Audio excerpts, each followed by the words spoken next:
ಬೆಳಗಾವಿಯಲ್ಲೂ ಕೂಡ ಏನು ಕಡಿಮೆ ಇರಲಿಲ್ಲ. ಬಿಜೆಪಿ ನಾಯಕರು ಅಲ್ಲೂ ಕೂಡ ಜೋರಾಗಿನೇ ಪ್ರತಿಭಟನೆಯನ್ನ ಮಾಡಿದರು, ರಸ್ತೆ ತಡೆಯನ್ನೆಲ್ಲ ನಡೆಸಿ. ಸೊ ರಾಜ್ಯಾದ್ಯಂತ ಇವತ್ತು ಬಿಜೆಪಿ ಕರೆ ಕೊಟ್ಟಿರುವಂಥ ರಸ್ತೆ ತಡೆ ಪ್ರತಿಭಟನೆ ಏನಿದೆ, ಪೆಟ್ರೋಲ್ ಡೀಸೆಲ್ ದರ ಏರಿಕೆ ಖಂಡಿಸಿ ಬೆಳಗಾವಿಯಲ್ಲಿ ಬಿಜೆಪಿಯಿಂದ ರಸ್ತೆ ತಡೆದು ಪ್ರತಿಭಟನೆಯನ್ನ ಮಾಡಿದರು. ಅದರಲ್ಲಿ ಸಂಸದ ಜಗದೀಶ್ ಶೆಟ್ಟರ್ ಅವರು ಕೂಡ ಭಾಗಿಯಾಗಿದ್ದರು. ಅವರ ನೇತೃತ್ವದಲ್ಲೇ ನಡೆದಂಥ ಪ್ರತಿಭಟನೆ ಗ್ಯಾರಂಟಿ ಯೋಜನೆಗಳನ್ನು ಸರಿದೂಗಿಸಲು ದರ ಹೆಚ್ಚಳವನ್ನು ಮಾಡುತ್ತಾ ಇದೆ.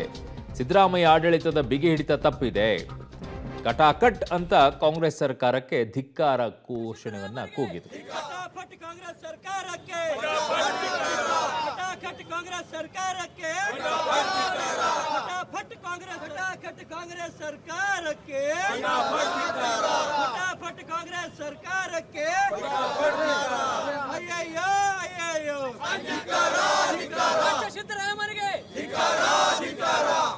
गली गली शोर है कांग्रेस सरकार, शोर है गली गली जन विरोधी कांग्रेस सरकार के धिक्कारा धिक्कारा